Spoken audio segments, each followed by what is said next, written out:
Jadi ini kayak hepatitis, tapi nggak jelas penyebabnya, tapi mati pasiennya. Halo teman-teman, selamat datang lagi di channel saya bersama saya Dr. Cici. Dan hari ini saya mau bahas yang lagi mungkin heboh banget, yaitu hepatitis of unknown origin. Jadi kondisi-kondisi hepatitis, mungkin teman-teman sudah ada yang tahu apa itu hepatitis, pada anak-anak yang tidak jelas penyebabnya apa gitu teman-teman. Sebelum kita masuk ke sana, sedikit aja tentang hepatitis. Hepatitis ini nggak cuma sekedar tentang virus hepatitis ya. Hepatitis adalah kelainan pada liver, ditandai dengan gangguan fungsi liver. Penyebab hepatitis banyak teman-teman. Salah satunya karena virus, misalnya virus hepatitis A, B, C, D, E gitu ya.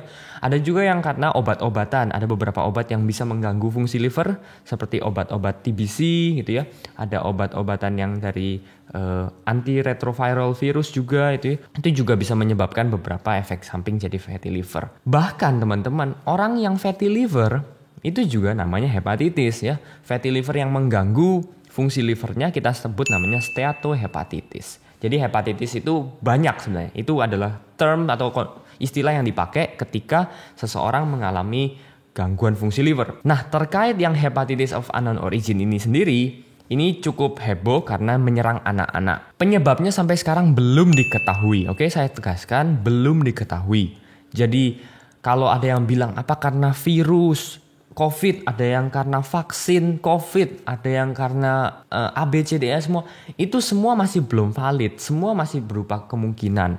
Memang ada beberapa penelitian yang sedang berjalan ya, saya tekankan sedang berjalan sekarang menjelaskan kemungkinan ada hubungan antara virus COVID dan juga virus adenovirus.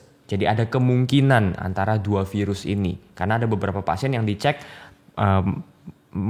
terkena, ada positif virus COVID, ada yang positif adenovirus, ada yang positif untuk keduanya. Tapi jelas saya tegaskan bukan karena vaksin.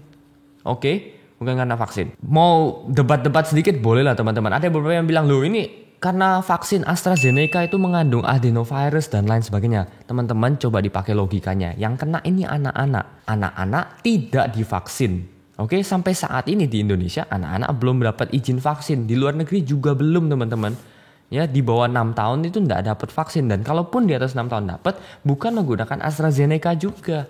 Ya, penelitiannya baru ada untuk yang Sinovac. Baru ada yang untuk Pfizer. Oke, jadi nggak konkret sebenarnya atau nggak valid lah argumen terkait vaksin COVID menyebabkan hepatitis ini.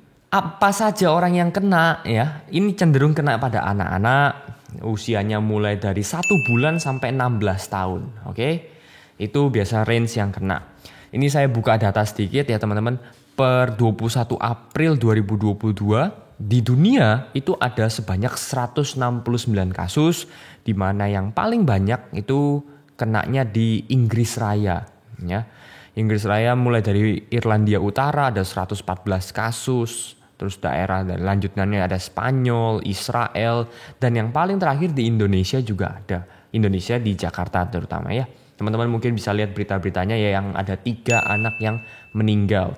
Memang belum bisa dipastikan persis 100% penyebabnya adalah karena hepatitis of unknown origin apa enggak, masih terus digali. Tapi ya kita harus waspada. Buat teman-teman sebagai masyarakat awam perlu tahu beberapa ciri-ciri yang mungkin bisa jadi adalah kondisi hepatitis of unknown origin ini.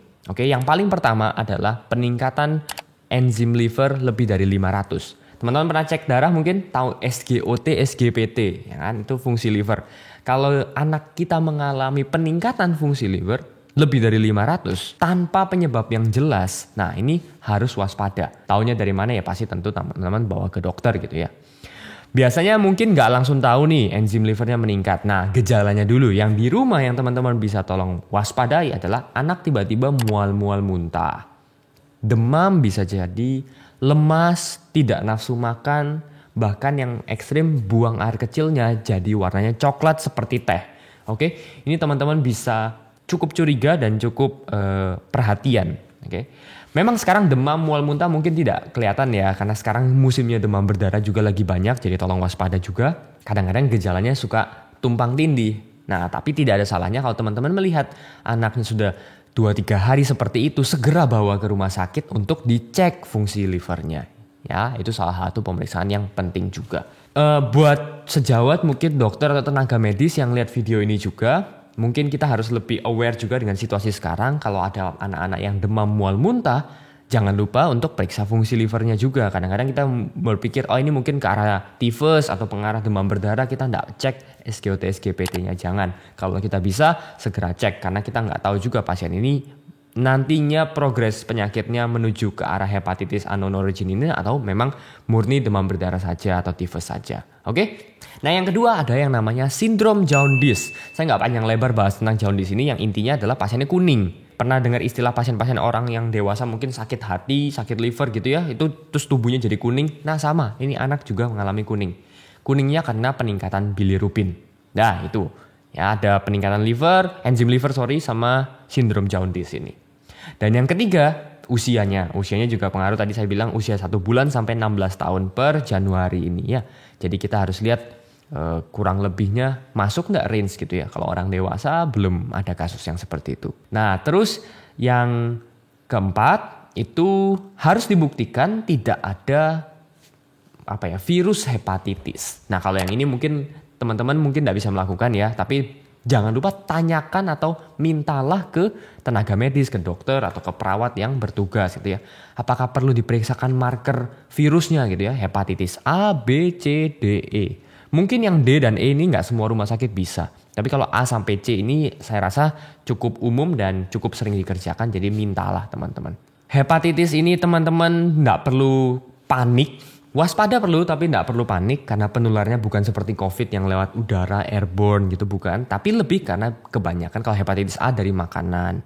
Hepatitis yang B, C itu riwayatnya dari suntik dan lain sebagainya yang tidak steril ya. Jadi apa yang bisa kita lakukan untuk mencegah? Yang pertama, perilaku hidup bersih sehat ya. Kalau teman-teman makan di luar, bawa anak gitu ya, tolong cuci tangan. Alat makannya dibersihkan ya, jangan sampai ambil aja langsung dari restoran tanpa kita bersihkan ulang. Siapa tahu mungkin ada kecolongan, lupa dibersihkan dan lain sebagainya. Jadi lakukan pola hidup bersih dan sehat. Yang kedua, kalau bisa sebaiknya memang makan di rumah. Artinya makan makanan yang teman-teman tahu. Teman-teman masak sendiri, teman-teman tahu kebersihannya seperti apa. Makan di restoran, makan di tempat luar boleh, tidak ada masalah. Tapi juga sebisa mungkin teman-teman tahu seberapa bersihnya dan lain sebagainya. Aku rasa mungkin itu aja yang bisa kita lakukan untuk penanganan awal.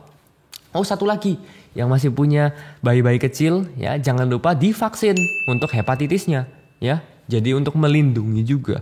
Kan ada vaksin rutinnya tuh yang untuk hepatitis B, hepatitis A juga ya. Jadi tolong dilengkapi status imunisasinya. Oke. Mungkin itu aja yang aku bisa ngomong sebagai recap teman-teman. Hepatitis of unknown origin ini biasanya menyerang sejauh ini anak-anak usia 1 bulan sampai 16 tahun. Terus memiliki gejala peningkatan enzim liver lebih dari 500, ada sindrom jaundice, dan terbukti tidak ada virus hepatitis A sampai E ini. Jadi itu markernya negatif semua. Like video ini kalau suka, dislike aja kalau nggak suka, share ke teman-teman yang lain. Semoga video ini bermanfaat buat mereka. Dan kalau teman-teman ada yang mau ditanyakan terkait hepatitis of unknown origin, feel free untuk komen aja di bawah, nanti aku balasin satu-satu. Oke, see you next time di video selanjutnya. Thank you sudah nonton dan kita ketemu lagi di video selanjutnya. Bye-bye.